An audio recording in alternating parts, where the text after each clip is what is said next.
혹시 그런 이야기들 들어보신 적 있으신가요? 진정한 부자는 구두쇠들이다. 라는 말이요. 안녕하세요. 저는 구두쇠 중에서도 진정한 구두쇠 아버지 밑에서 자란 30대 여자입니다. 스크루지라는 옛날 동화책 알고 계시나요? 정말 부자임에도 불구하고 모든 걸 아끼며 살던 그 스크루지 할아버지요. 자린고비라는 말이 옛날에 들려오던 구전 동화가 아니라는 걸 저는 몸소 느낄 수 있었습니다. 바로 저희 아버지 덕분이었죠. 알고 싶지 않았던 아끼고 아끼는 그 삶을 저는 아버지 덕분에 한평생 체험을 하면서 살았습니다.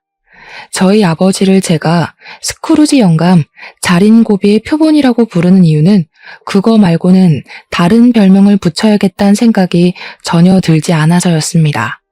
저희 아버지께서는 글을 쓰시는 분이신데 작가라 바깥 생활에 관심이 없는 걸 수도 있지만 원체 무력이 그다지 없으신 분이었습니다. 젊었을 때 아버지께서 필명으로 무협소설을 시리즈로 출간을 하신 적이 있었는데 그게 정말 국내 무협소설의 표본이다 할 정도로 엄청난 인기를 얻었던 작품이었습니다. 그 작품이 대박이 난 덕분에 그 시절 그 인세로 건물을 하나 사셨고요. 그 월세가 들어옴에도 불구하고 통장에 고스란히 집어넣으시고 간간히 출간하시는 글들로 연명을 하시고 계셨습니다. 제가 중학생쯤 되었을 때부터 무협소설을 쓰는 것이 지겨우시다며 신문에 칼럼을 쓰시기도 하고 간간히 시집을 출판하시고 계시거든요. 칼럼이야 일주일에 한 번 정도는 꼬박꼬박 쓰니 고정급이고 시집 같은 경우는 1년에 한 권 출간을 할까 말까 한 부분이라 비고정급여라고 생각하고 살았습니다. 근데 그 칼럼이라는 게 사실 돈이 되는 글은 아니라서 항상 아버지는 구멍난 양말을 기워가며 생활을 하셨습니다.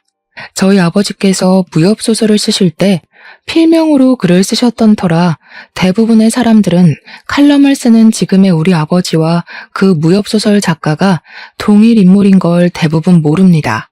제가 너무 아버지 이야기만 늘어놓은 것 같죠?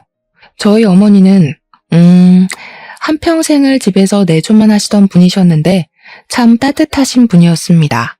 늘 뜨끈한 찌개와 고슬고슬한 쌀밥을 챙겨주셨고 아침에 일어나면 건강 주스를 꼭 한 잔 내려주셨던 어머니셨습니다. 매일 아침 문을 열고 나가 밖이 추운지 더운지 체크를 해서 저의 옷을 챙겨주셨던 우리 어머니. 그런 어머니께서는 제가 18살이 되던 해에 암과 힘겹게 싸우시다가 먼저 하늘나라로 떠나게 되었습니다. 당신은 글을 쓴다는 걸 핑계 삼아서 담배를 많이 태우니까 담배를 좀 줄였으면 좋겠어. 또 하루 종일 앉아서 생활을 하는 사람이니까 하루에 한 번은 꼭 산책을 나갔으면 좋겠고, 당신이 모자를 좋아하니까 내가 당신을 위해 마지막으로 줄 수 있는 선물이 뭘까 고민을 하다가 직접 뜬 모자를 주는 게 좋겠다고 생각을 했어. 어머니께서는 마지막으로 눈을 감기 직전에 아버지를 위해 열심히 뜨개질을 한 모자를 선물로 주셨습니다. 아버지께서는 그것을 본인 평생의 보물이자 집안의 가보로 여기며 매번 산책을 나가실 때마다 그 모자를 쓰고 밖을 나가셨습니다. 담배도 대차게 끊어버리시고 어머니의 말씀대로 하루에 한 번 꼭 산책을 나가셨으며 중요한 자리에 나가실 때마다 그 모자를 쓰고 나가셨습니다. 건강관리를 잘해야 우리 딸이 나중에 시집갈 때 자기 손을 잡고 버진로드를 걸을 수 있지 않겠냐며 병원에 가는 것을 두려워하지 않으셨습니다. 아버지께서는 오히려 어머니가 돌아가신 이후에 정신을 차리고 바른 생활을 하시려 노력했지만 저는 반대로 많은 방황을 하게 되었습니다. 18살. 아직은 어머니의 손길이 필요한 시기에 어머니의 죽음이 저에게는 받아들이기 힘든 현실이었거든요. 저와 아버지는 어머니의 죽음 이후에 사이가 많이 대면대면해졌다가 제가 대학을 졸업하고 사회에 나가게 되면서 다시 친해지게 되었습니다. 저희 어머니께서 폐암으로 돌아가셨는데 저는 그게 매일 집에서 담배를 태우며 글을 쓰는 우리 아버지 탓이라고 은연중에 생각을 했었거든요. 덜 자란 18살 고등학생이 했던 생각이라 조금 유치하기 짝이 없죠. 다 자란 성인이 된 이후에 그 생각은 바뀌게 되었습니다. 그저 저는 어머니의 죽음을 제대로 이해하지 못해 누군가를 탓해야만 하는 사람이었던 거죠. 아버지의 잘못이 아니라는 생각을 하게 되면서 저는 아버지에게 다시 온전히 마음을 열게 되었고 아버지와 싸운 적은 없지만 화해를 하게 되었습니다. 아버지는 늘 글을 쓰시느라 바빴는데 저는 그런 아버지의 앉아있는 뒷모습을 보면서 꿈을 키워나가기 시작했습니다. 제 꿈은 부끄럽지만 소설가였습니다. 원래 부모에게 보고 자란 걸 그대로 따라가려는 습성이 있지 않겠습니까? 하지만 제 바람과는 달리 저에게는 글을 쓰는 재주가 별로 없었고 몇 번의 실패를 겪은 이후에 28살이 되어서야 출판사에 취직을 하게 되었습니다. 저에게 글을 쓰는 재주가 없으니까 재주가 있는 아버지의 뒤를 서포트하고 싶은 마음에 출판사 취직을 결정했던 것이었습니다. 저희 아버지께서는 제 취직을 대견하게 여기시면서도 본인에게 남은 걱정거리는 저 하나뿐이라며 천천히 하고 싶은 일을 다시 한번 찾아봐라 조언을 해주셨습니다. 제가 아버지의 뒤를 따라가려다가 등 떠밀려서 출판사에 입사를 한 것은 아닐까 걱정을 하셨던 것이었습니다. 저는 글을 쓰는 것보다 글을 엮는 일이 더 적성에 잘 맞았고 생각보다 재미도 있었습니다. 하지만 아버지께서는 제가 출판사에서 고생을 하는 것보다 본인이 구매해두신 건물 관리를 맡기고 싶어 하셨습니다. 어차피 저에게 물려주려고 사둔 건물이었다고 하시면서 편하게 월세 받아먹으면서 살지 뭐 한다고 힘든 일을 하냐고 하셨습니다. 하지만 저는 그 건물이 우리 아버지의 전 재산이라는 걸 알고 있었기 때문에 그렇게 놀고 먹는데 사용하고 싶지 않았습니다. 우리 아버지의 무협소설 인쇄로 사신 건물이니까요. 아버지는 항상 야가 빠지지 못한 저를 걱정하셨습니다. 좋은 남자를 만나서 시집을 제대로 갔으면 좋겠다고 하시면서 남자 보는 눈이 없는 저를 걱정하셨습니다. 물론 제가 그동안 남자를 만나지 않았던 것은 아니지만 학생 시절의 연애야 뭐 사탕 하나만 나눠 먹어도 행복한 때 아니겠습니까? 아버지는 언제나 저를 물가에 내놓은 아이 취급을 하셨고 저는 그런 아버지의 심정이 이해가 가면서도 부담스러웠습니다. 남자 이야기를 꺼낼 때마다 어떻게 해서든 주제를 피하고 싶어서 노력을 했죠. 아무튼 아버지께서는 저의 남자 보는 눈에 대한 걱정을 매번 하셨고 저는 걱정하지 말라고 신신당부를 했지만 아버지의 바람대로 잘 이루어지진 않았습니다. 제가 출판사에 취직을 한 이후에 친구의 소개팅으로 만나게 된 남성분이 한 분 있었습니다. 소개팅으로 운명의 상대를 만날 확률이 얼마나 되실 거라고 생각하시나요? 저는 바늘구멍으로 소 집어넣을 확률보다 적다고 생각합니다. 남들이 보는 저의 성격이나 취향, 외모가 제가 보는 것과 매우 기준이 다르기 때문이라고 생각을 했죠. 별 기대 없이 소개팅을 나가게 되었는데 그 남자는 첫 만남에서부터 저에게 아주 적극적이고 지극정성인 남자였습니다. 솔직히 이름을 말하고 싶지도 않으니 만만한 철수라고 그 남자를 부르도록 하겠습니다. 철수 씨는 저를 위해서 매일같이 꽃다발을 사주었고요. 기념일이 되는 날마다 오늘의 향기를 기억하자며 향수를 선물해주던 남자였습니다. 제가 반짝이는 걸 좋아한다고 했더니 저에게 액세서리를 선물해주고 반짝반짝 빛이 나서 2배 더 예뻐진 것 같다며 너스레를 떨던 남자였습니다. 저는 그런 로맨틱한 모습에 푹 빠지게 되었고 철수 씨가 저에게 보여준 모든 이벤트에 감동을 하게 되었습니다.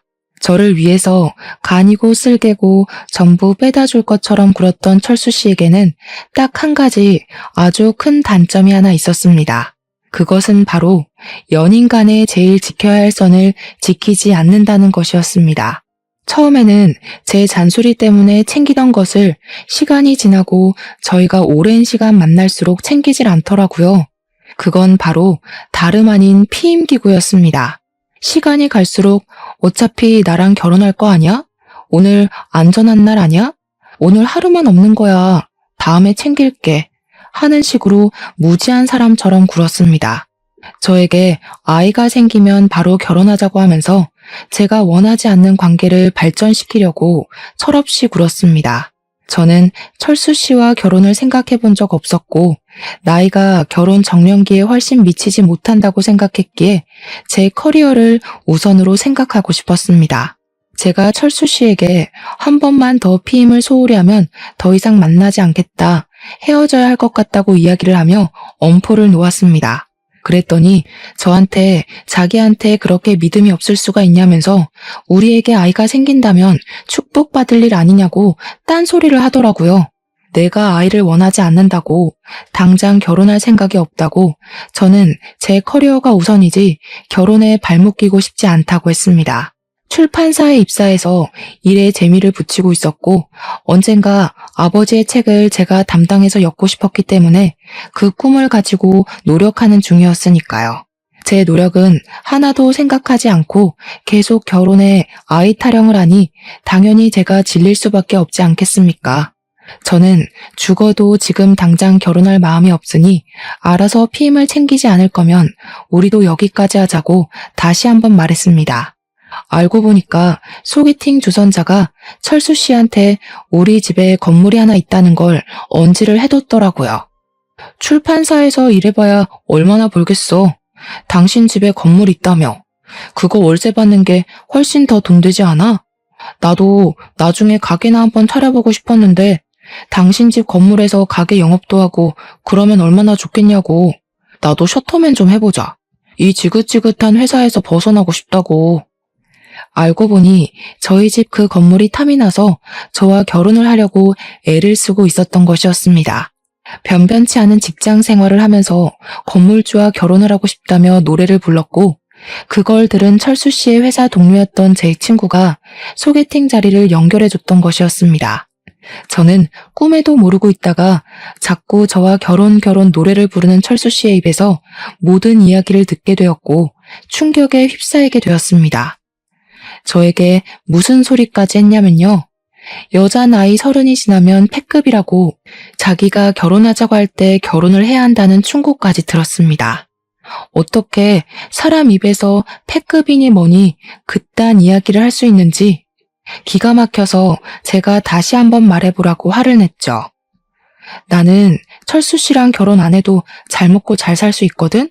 그러니까 우리 그냥 이쯤에서 헤어지자. 건물 하나 있다고 아주 고개 빳빳하게 두네? 쥐뿔도 없는 게. 건물이 하나씩이나 있는데 어떻게 쥐뿔도 없는 거야? 그러는 당신은 가진 게 뭐가 있는데? 저한테 자기가 비싼 취급해줄 때 결혼을 하자고 매달리길래 정강이를 발로 뻥 차주었습니다. 아프다고 주저앉아서 낑낑거리는데 어찌나 개 같던지. 2번 다시는 찾아오지도 말고 연락도 하지 말라고 화를 내고는 집으로 돌아왔습니다. 당연히 돌아온 이후에는 소개팅을 주선해준 친구와도 한바탕 싸움이 났고요. 그 친구랑도 연을 끊어버렸습니다. 나중에 전해 들었는데 철수 씨는 저랑 헤어진 이후에도 건물주 여자를 찾는다고 온 동네방네 소문을 내고 다닌다네요. 그렇게 철수 씨와 헤어진 다음에 만난 2번째 남자친구는 말입니다. 이놈도 길게 이야기하고 싶지 않으니 이름은 민수라고 하겠습니다. 민수 씨는 아주 얼굴이 잘생긴 편이었는데 잘생긴 남자들은 그거 아시죠? 꼴값을 떤다는 말입니다. 우연히 술을 먹다가 합석을 하게 되면서 안면을 튼 게 첫 만남이었는데 아무래도 술자리에서 만난 사람이니만큼 깊은 정을 주진 않았던 사람이었습니다. 아니나 다를까 여자가 어찌나 많던지 저랑 계속 연락을 하던 와중에도 다른 여자들을 두고 이리저리 각을 쟀더라고요. 다른 여자와의 연락이 끊이질 않고 어장 관리를 얼마나 잘한 건지 거의 아쿠아리움 수준으로 했어요. 저에게는 달콤하게 꿀바른 말투로 저밖에 없다. 난 늘 너 생각만 한다 하면서 제 생일 선물로 뭘 줬는지 아십니까? 제가 진짜 차마 제 입으로 말하기가 부끄러워서 딱 한 번 인터넷에 댓글로 달았던 게 전부인데 글쎄 다이소에서 파는 인형을 주는 겁니다. 전 남자친구에게 받았던 선물 중에 제일 최악이 뭐야? 베스트 댓글에 올라간 댓글이 바로 제 댓글이었습니다. 다이소에서 파는 3,000원짜리 인형. 그게 제 30살 생일 선물이었습니다. 더 어이가 없는 건 제 생일 선물로는 3,000원짜리 인형을 줘놓고 지 생일 선물로는 명품 지갑을 사달라고 조르는 아주 제비 같은 놈이었다는 겁니다. 당연히 저는 무슨 말도 안 되는 소리냐고, 나한테는 인형을 선물로 줘놓고 명품 지갑을 사달라는 게 말이 되냐고 화를 냈었습니다. 그랬더니 저한테 다이소에서 산 인형이 아니라 미국에 있는 친구에게 부탁해서 무려 비행기를 건너서 온 선물이라고 되려 방방 뛰더라고요. 미국의 무슨 유명한 편집숍에서 가지고 온 인형인데 어떻게 다이소 따위랑 비교를 할 수 있냐고요. 제가 어이가 없어서 민수 씨를 데리고 다이소에 직접 가서 그 인형을 들이밀었더니 그제야 겸연쩍게 웃으면서 어떻게 알았지? 미안해 하더라고요.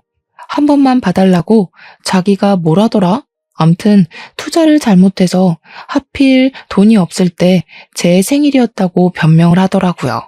생일 선물로 다이소 인형을 받고 헤어졌다고 하기엔 저도 자존심이 좀 있어서 딱 한 번만 넘어가 주기로 했었습니다. 그런데 그 뒤로 저한테 이거 사달라 저거 사달라 아주 본색을 드러내더라고요. 남자친구한테 이거 하나 못 해주냐고 쪼잔하다는 식으로 말을 하는데 제가 왜 그걸 참고 있겠습니까? 당장 헤어지자고, 나는 너한테 이런 거 저런 거 선물해주는 사람이 아니고 물주도 아니다. 다른 여자한테 가서 구걸해라 했습니다. 깔끔하게 정리를 했다고 생각을 했는데 글쎄 SNS에다가 저를 아주 나쁜 년으로 몰아넣는 듯한 글을 썼더라고요. 깊게 만나던 여자에게 가지고 싶은 물건이 있어서 사달라고 했더니 나한테 거지라고 했다. 다른 여자한테 가서 구걸을 하라던 그녀. 그녀는 정말로 나를 사랑했던 게 맞을까? 이런 글을 써둬서 제가 기가 막혀서 콧물이 흐를 지경이었습니다. 그러더니 저에게 따로 연락이 와서는 저랑 만나면서 돈을 얼마나 썼는지 아냐고 돈돈 타령을 하더라고요. 그 소리 듣는 게 짜증나서 얼마 썼는지 일목요연하게 정리를 해서 보여주면 정산을 해주겠다고 이야기를 했습니다. 6개월을 만났는데 만나면서 저를 위해서 썼던 돈이 고작 112만 원이더라고요. 물론 제가 쓴 돈을 빼면 반의 반도 안 될 것 같았습니다만 거지 새끼가 계속해서 돈 타령을 하는데 제가 그 돈 못 줄 건 아니라는 생각이 들었습니다. 일주일에 한 번은 꼭 만난 것 같은데 고작 112만 원이 뭔가 싶긴 했죠. 계산을 해보니까 한 번 만날 때 4만 원도 안 쓴 것 같더라고요.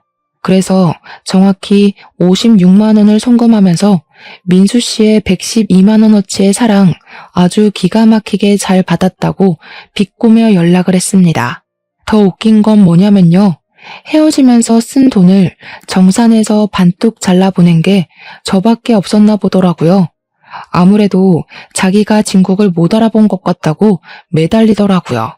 다시 만나면 정말 잘해줄 수 있다. 다이소 인형이 아니라 명품 가방을 사주겠다며 저를 아주 속물 취급을 하더라고요.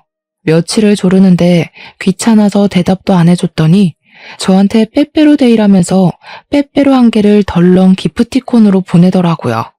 하필이면 제가 편의점을 지나고 있었고 때마침 빼빼로 기프티콘이 도착했고 저는 입이 심심해서 그걸 바꿔 먹었습니다. 그러면 안 되는 거였는데 후에는 이미 늦었죠.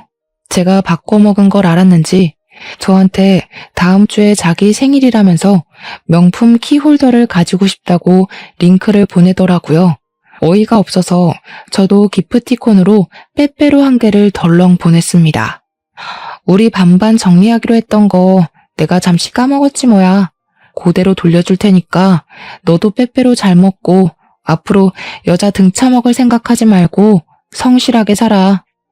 그러고는 바로 차단을 걸어버렸습니다. 다들 저와 같은 경험이 있으실 거라 생각은 하는데 전 남자친구가 되니까 어떻게 살고 있는지 궁금해서 SNS 염탐을 한번 해본 적이 있었습니다. 헤어진 지 한 3개월쯤 지났을 때 우연치 않게 생각이 나서 몰래 들어가서 구경을 했는데 아주 가관이더라고요. 저랑 헤어지고 나서는 정말 이 여자 저 여자 다 만나고 다녔던 건지 댓글에 너 만난 이후에 성병에 걸렸다부터 시작해서 임신한 것 같다고 연락 한 번만 주라는 댓글도 있더라고요. 더 충격적인 건 그 댓글들을 단 사람들이 전부 다른 사람이라는 것이었습니다. 진짜 저는 잘생긴 남자는 만나는 게 아니다 하는 생각을 가지게 되었죠. 그 뒤로 한 2년 정도는 남자라면 치가 떨려서 만날 생각은커녕 연결고리조차 가지지 않은 상태로 지내다가 종합 선물 세트 같은 남자를 한 명 만나게 되었습니다. 제 나이 33살에 만난 남자였는데 정말 종합 선물 세트라는 수식어 말고는 다른 말이 떠오르지 않는 사람이네요. 도대체 대한민국에 살고 있는 멀쩡한 남자들은 누가 다 채간 겁니까? 제 몫의 남자는 왜 한 명도 없는 건지. 이 남자 또한 이름을 불러주고 싶지 않으니 영수라고 부르겠습니다. 아니 이 새끼는 정말 마마보이의 식탐꾼의 진상까지 전부 가지고 있는 대단한 남자였습니다. 저는 어릴 때부터 어른을 보면 인사를 해야 한다고 배웠고 인사성이 얼마나 중요한지에 대해 부모님께서 귀가 닳도록 설명을 해주셨습니다. 그래서 서비스업에 종사하시는 분들을 보면 공손하게 말을 하고 하대하지 않기 위해 노력을 하는 타입이었습니다. 식당에서 종업원이 뭘 가져다 준다거나 하면 감사합니다 하고 인사를 하고 택시를 탈 때에도 안녕하세요 하고 목적지를 말하는 편이었습니다. 그런 건 사실 기본적인 예의라고 볼 수 있는 거 아니겠습니까? 더불어 사는 사회인데 삭막하게 예의 없게 굴 필요는 없는 거잖아요. 제가 영수 씨와 함께 택시를 타고 이동을 하고 내릴 때 감사합니다 하고 내리니까 저를 짝 째려보면서 이야기를 하더군요. 자기 돈 내고 타는 건데 뭐가 감사해? 택시비 내가 냈으니까 나한테 감사합니다 해야 되는 거 아니야? 택시기사는 저게 직업이잖아. 당연히 자기가 해야 할 일을 했는데 왜 감사하다는 소리를 들어야 해? 너 왜 이렇게 해퍼? 해퍼? 어떻게 그런 소리를 나한테 할 수가 있어? 그리고 무사히 여기까지 데려다 주셨는데 감사하다고 인사할 수도 있지. 사람이 뭐 하나하나 그렇게 따져가면서 인사를 하고 그래? 이런 건 기본적인 예의인 거잖아. 그게 내 여자친구가 외간 남자한테 끼 부리듯이 이야기를 하니까 문제인 거지. 아저씨한테 왜 끼를 부리고 그러냐? 짜증나네. 하면서 저한테 괜히 말도 안 되는 트집을 잡는 게 아니겠습니까? 도대체 어른에게 인사를 한 게 왜 끼를 부리는 건지. 그리고 택시기사 아저씨 나이가 저희 아버지 연배는 되어 보였는데 그런 사람을 두고 제가 끼를 부렸다고 이야기하는 것 자체가 너무나도 기분이 나빴습니다. 저를 마치 저질스러운 사람으로 보는 듯 했고요. 게다가 음식점에 가서도 똑같은 짓을 하고 있더라고요. 제가 계산하고 나오면서 잘 먹었습니다 하면서 나오니까 똑같은 시비를 또 거는 겁니다. 자기 돈 주고 먹은 건데 저 사람이 공짜로 뭐 준 것도 하나 없는데 왜 잘 먹었다고 이야기를 하냐고요. 매번 도돌이표로 반복되는 시비에 저는 점점 지쳐갔고 인사 하나에도 의미를 두는 행동에 때리고 싶은 충동도 일어났습니다. 하지만 다른 문제가 또 있었습니다. 음식점에 가게 되면 보통은 두 사람이니까 각자 메뉴 하나씩 시켜서 먹지 않겠습니까? 그러면 꼭 제 메뉴까지 자기가 다 처먹고 앉아있는 겁니다. 파스타 집에 가면 자기는 느끼한 거 싫다고 토마토 파스타를 시키고 저는 크림 파스타를 좋아해서 크림 파스타를 시켰거든요. 파스타가 나오면 토마토 소스 잔뜩 묻은 포크로 마치 TV 예능 프로그램에 나왔던 사람처럼 한 입만을 외치면서 제 크림 파스타 반을 가져가는 겁니다. 그냥 깔끔하게 덜어가면 그러려니 하겠는데요. 토마토 소스에 침까지 묻은 포크로 이리저리 뒤적거리면서 새우 없냐? 새우 줘라 하면서 가져가는데 진짜 밥 먹을 때마다 줘 패고 싶은 게 한두 번이 아니었습니다. 비위가 강한 사람도 그 꼴을 보면 바로 화장실에 달려가고 싶을걸요? 제가 입맛 뚝 떨어져서 포크를 내려놓으면 그때부터 잔소리 시작이었습니다. 뭐야, 벌써 그만 먹게? 너는 왜 이렇게 입이 짧냐? 그래놓고 욕심부려서 시키긴 왜 이리 많이 시켜? 아, 나 진짜 크림 파스타 별로 안 좋아하는데 남기는 거 아까워서 내가 다 먹어야겠네. 생색이라는 생색은 다 내면서 자기 입으로 우걱우걱 쳐넣는데 내려놓은 포크로 한번 찍어봤으면 좋겠다 싶더라고요. 제가 웃으면서 네가 다 처먹으니까 이렇게 많이 시키는 거라고 이야기를 하면 자기 밥 먹는 걸로 눈치 주는 거냐고 이래서 어떻게 같이 살겠냐고 하더라고요. 도대체 누가 할 소리를. 거기다가 밥값을 자기가 내냐고요. 요즘 현대사회는 무조건 반반이라면서 더치페이 하자고 하는 겁니다. 나중에는 제 입으로 들어가는 그 한 입까지 아까운지 저한테 데이트 통장을 만들어서 사용하자고 하더라고요. 제 나이 33살. 도대체 남자친구한테 얻어먹기는커녕 돈을 더 쓰고 있는 느낌이니 못 견디겠더라고요. 대차게 헤어지자고 했더니 저한테 죽어도 안 될 말이라고 하더라고요. 우리 엄마가 그러는데 너랑 나랑 궁합이 진짜 좋대. 그래서 너랑 결혼을 해야 내가 잘 된다더라. 나랑 궁합을 언제 봤는데? 그리고 당신 내 생일도 모르잖아. 왜 몰라? 당연히 알지. 내가 지난번에 네 주민등록증 가방 뒤져서 봤어. 왜 남의 허락도 받지 않고 가방을 함부로 뒤져서 봐? 장난해? 아니, 우리 엄마가 궁합 봐야 한다고 네 생년월일 알아오라고 하잖아. 진짜 용한 무당이래. 너랑 나랑 궁합이 최고라고 절대 헤어지지 말라고 했어. 우리 엄마 눈에 드는 게 보통 까다로운 일이 아닌데 말이야. 네가 사주팔자 잘 들고 태어나서 떡하니 통과 아니냐. 야, 너는 그냥 너네 엄마랑 평생 살아. 당연히 우리 엄마랑 평생 살아야지. 나는 결혼하고 나서도 당연히 우리 엄마 모시고 살 거야. 자기가 이해해줄 거라고 생각했어. 너희 엄마와 너의 인생 계획에 도대체 나는 왜 끼워 넣니? 나는 앞으로 평생 빼주라. 그러고는 뒤도 돌아보지 않고 나와서 차단을 걸어버렸습니다. 궁합 타령에 엄마 타령까지. 진짜 종합 선물 세트 말고는 다른 말로 설명이 안 된다는 말 공감하시겠죠? 제가 번번이 연애에서 실패를 하고 있으니까 저희 아버지의 주름이 깊게 패는 것은 물론이고 걱정도 엄청나게 하시더라고요. 저한테 진짜 진지하게 관상학이라도 배우는 게 어떠냐고, 어떻게 만나는 인간마다 그럴 수가 있냐고 하시더라고요. 책을 한 권 던지시면서 관상을 배우면 도움이 많이 된다더라 하시는데 제가 죄송스럽기도 하고 부끄럽기도 하고 참 할 말이 없더라고요. 그렇게 회사에 뼈를 묻자는 마음으로 일을 하는데 저희 출판사 부장님이 넌지시 저를 부르더니 소개팅 한번 해볼래? 하시더라고요. 당연히 저는 웃으면서 아니요 싫습니다 하면서 딱 잘라 거절을 했습니다. 부장님께서 의아하게 쳐다보시길래 제가 관상 배우고 나면 그때 소개팅을 시켜달라고 부탁을 드렸습니다. 관상은 왜 배우냐고 물어보셔서 사실은 만나는 남자마다 하나같이 하자가 있는 놈들이라 관상 좀 보고 만나려고 한다고 이야기를 했습니다. 그러니까 부장님께서 저한테 껄껄 웃으시면서 이 사람은 자기가 보증하는 사람이라고 이야기를 하시더라고요. 부장님이 보증을 하신다고 하니까 이상하게 더 못 믿겠는 마음이 드는 거 공감해 주시려나요? 원래 남자가 말하는 좋은 남자만큼 나쁜 남자도 없다고 하잖아요. 그래서 웃어넘기고 말았는데 그날 이후로 부장님이 계속 한 번만 만나보라고 말씀을 하시더라고요. 사람이 진짜 진국이라고, 저도 본인이 무척이나 아끼는 사원이니까 둘이 만나봤으면 좋겠다고, 너무 잘 어울릴 것 같다고 말입니다.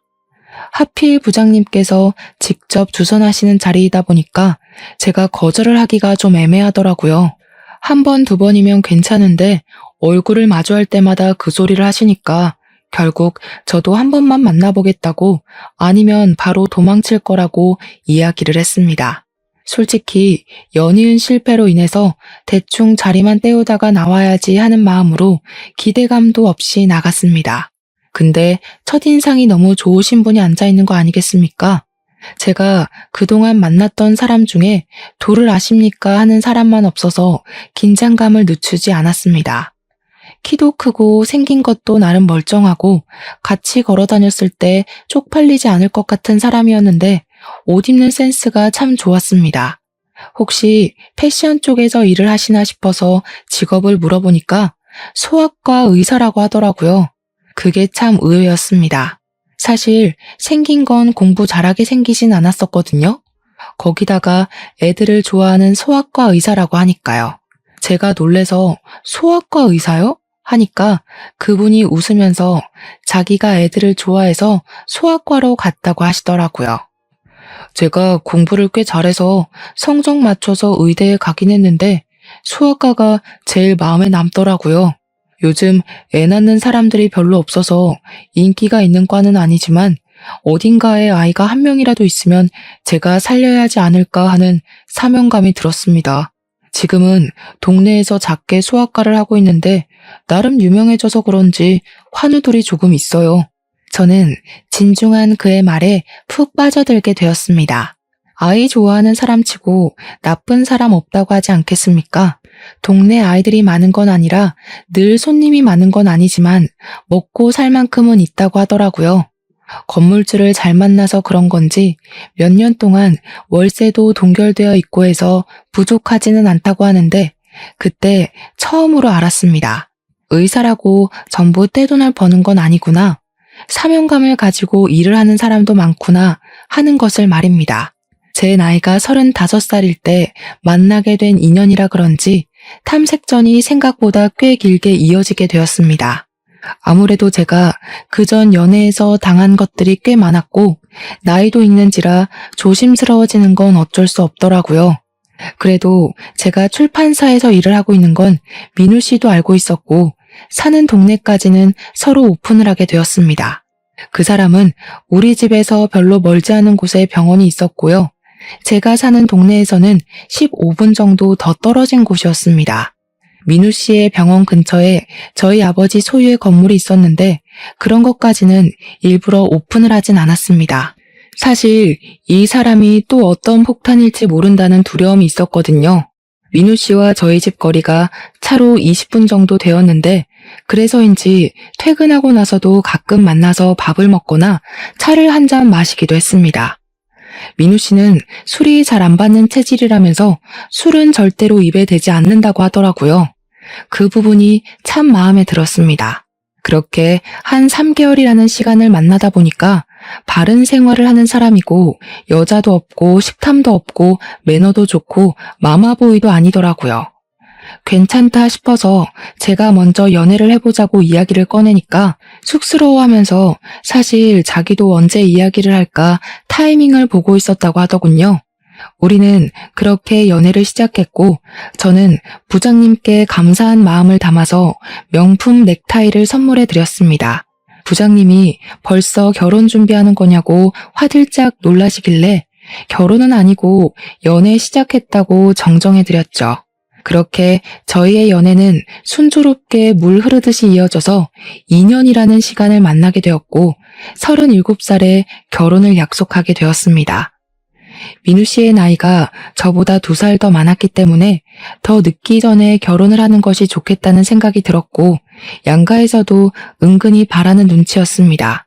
우리 아버지도 제가 연애를 짧게만 하다가 이번에는 2년이라는 시간을 만나니까 괜찮은 사람 아니냐고 서둘러서 결혼하라고 하시더라고요. 민우 씨네 집안 또한 여자가 있으면 서둘러라 하셨고요. 연애를 하는 동안 서로 일하는 시간이 있다 보니까 제가 민우 씨가 운영 중인 소아과를 단 한 번도 방문해 본 적이 없었습니다. 결혼 준비를 하게 되면서 제가 하루 연차를 내고 소아과는 오전 진료만 하고 같이 웨딩 박람회를 보러 가기로 약속을 잡았습니다. 주소를 불러주길래 소아과로 찾아갔는데 이상하게 거리가 낯이 익더라고요. 왜 진작 눈치를 채지 못했었는지. 민우 씨의 소아과가 바로 저희 아버지의 건물에 새 들어 있었더라고요. 이것도 인연이다 싶고 이렇게 인연이라는 게 중요한 거구나 하는 생각이 들더라고요. 아마 부장님이 아니었어도 언젠가 한 번쯤 만날 운명이 아니었을까 싶어 속으로 혼자 신기했습니다. 아무튼 그날 웨딩 박람회에 가기 위해서 소아과 밑에서 민우 씨를 기다리는데 민우 씨가 누군가와 같이 내려오더라고요. 느낌이 딱 봐도 민우 씨의 어머니, 즉 예비 시모 같아 보였습니다. 근데 하필이면 건물 주차장이 만석이었고 제가 주정차 위반 딱지가 날아오는 골목에 잠시 정차 중이었거든요. 내려서 인사를 드릴 수가 없어서 창문만 내려서 인사를 드렸는데 시모의 표정이 영 좋지 않더라고요. 제가 너무 예의가 없었나 보다 하는 생각이 들었습니다. 아무튼 그날 웨딩 박람회를 꼼꼼하게 들여다보면서 대충 견적도 내보고 민우 씨와 상의도 하고 상견례 날짜까지 잡았습니다. 너무 두근두근하더라고요. 이제 평생을 함께한 한 가족이 될 사람이라고 생각을 하니까 말입니다. 고대하던 상견례 날이 되었고 시부모님과 우리 아버지 그리고 저와 민우 씨까지 만나서 밥을 먹기로 하고 예약까지 마친 자리에 가게 되었습니다. 아버지와 제가 먼저 가서 기다리고 있었고 곧이어 민우 씨 가족이 들어왔는데 예비 시모의 표정이 영 좋지 않더라고요. 뭔가 제가 마음에 안 드시나 보다 했는데 민우 씨까지도 좀 불편한 기색을 보이길래 눈치를 채고 말았습니다. 시모가 반대를 하고 있는 결혼이라는 것을요. 그날 우리 아버지께서 평소에 잘 입지 않아 색이 바랜 양복을 입으셨고 어머니께서 떠주신 뜨개 모자를 쓰고 나오셨거든요. 딱 봐도 볼품없는 행색이다 보니 시모가 계속 어휴어휴 한숨을 내쉬더라고요. 시부는 시모에게 그만 좀 하라고 눈치를 주고 남편은 제 눈치를 보고 있었고요. 제가 그냥 대놓고 말씀을 드렸습니다. 어디 불편하신 부분이 있으신가 봐요. 그러니 시모가 찬물을 벌컥벌컥 들이켜시더라고요. 저도 기분이 별로 좋지는 않았지만 우리 아버지께서 혼자시잖아요. 어머니 없이. 그래서 뭔가 마음이 좀 그러셨나 보더라고요. 아버지께서 우리 딸이 부족할지는 몰라도 심성은 곱고 착한 딸이라고 잘 부탁드린다고 이야기를 하셨습니다.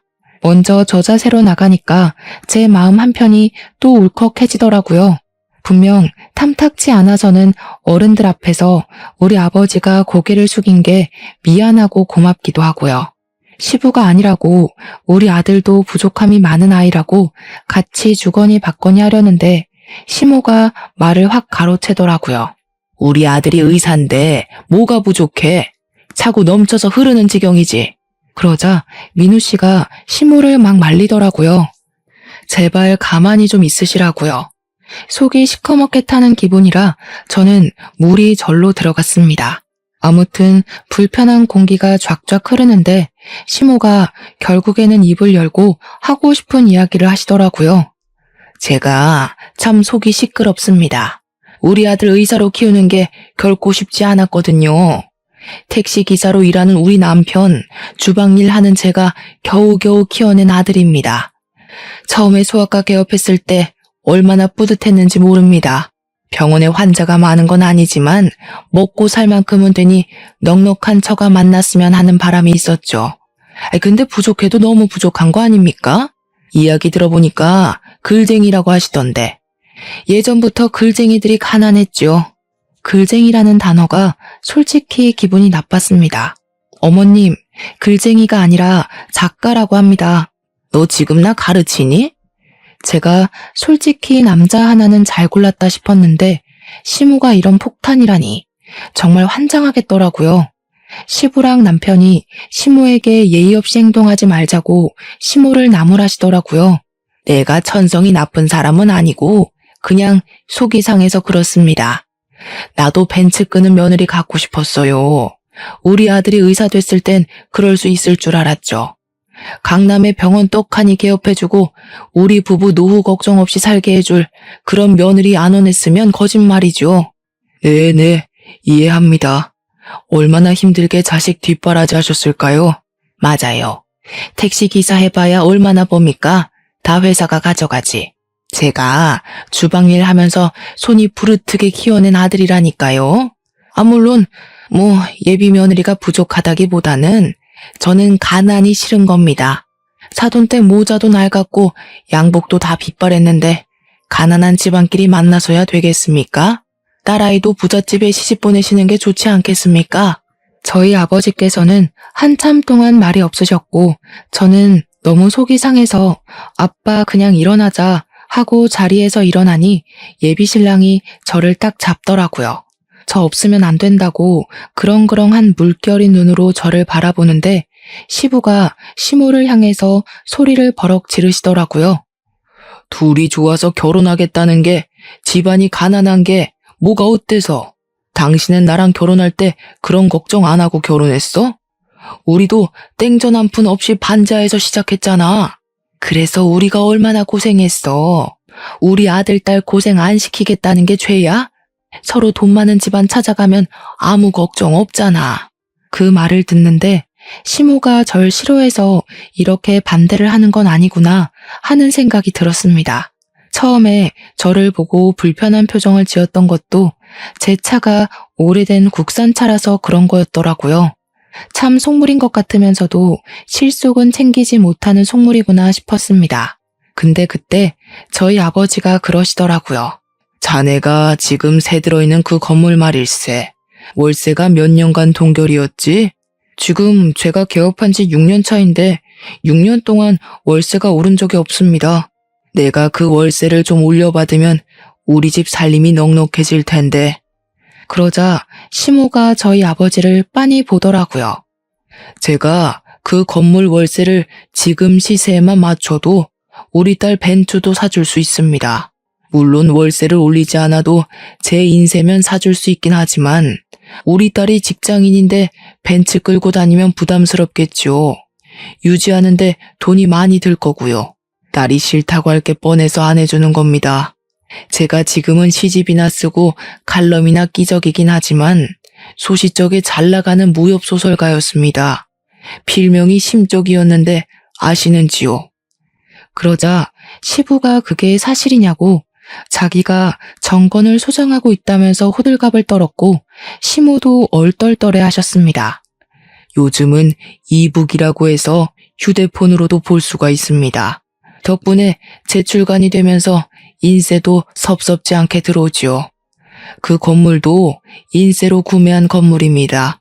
글쟁이가 가난하기만 한 것은 아닙니다. 제가 글 쓰느라 우리 마누라 아픈 것도 몰랐던 무지렁이였지만 딸만큼은 정말 귀하게 키웠습니다. 성실하고 착하게 키웠으니 너무 노여 마시라 하니까 시모가 결국에는 저희 아버지에게 진심을 담아 사과하셨습니다. 죄송합니다. 제가 건물 때문에 사과드리는 건 아니고 비뚤어진 모성이었습니다. 아이들이 좋다고 하면 좋은 거죠. 제가 잠시 가난한 게 너무 싫어서 쓸데없는 걱정을 했습니다. 그러자 아버지도 웃으시면서 그 가난함 본인도 잘 안다고 무협소설이 성공하기 전엔 자기도 그랬다며 위로를 건네셨습니다. 시부는 집안이 부족하지만 잘 보살펴달라 하셨고 남편도 무릎 꿇고 저와 결혼하고 싶다고 다시 한번 말을 했습니다. 아버지의 눈치를 보니 아버지는 안싸돈의 마음 다 이해가 간다며 사위도 마음에 든다고 하시더라고요. 결국 시모는 눈물을 보이셨고 모자가 너무 낡아서 오해했다고 하셨습니다. 아버지는 모자가 어머니께서 돌아가시기 전에 떠준 마지막 선물이었다고 하셨고 시모는 고개를 들지 못했습니다. 다시 한번 사과를 함으로써 훈훈하게 상견례를 마무리했고 저희는 그렇게 부부가 되었습니다. 그렇게 결혼한 지 4년째, 우리 아버지는 10년째 월세를 동결하고 계시고 저는 출판사에서 당당히 승진을 했으며 아버지의 새 시집을 제가 엮어 출간했습니다. 저는 아이도 하나 낳았고요. 지금은 시모가 즐겁게 아이를 돌봐주시고 계셔서 복직을 할 수 있었답니다. 삐걱거림이 있었지만 결국엔 하나가 된 저희 가족. 앞으로의 밝은 나날을 걸어갈 수 있도록 저희의 삶을 축복해 주시고 응원해 주세요.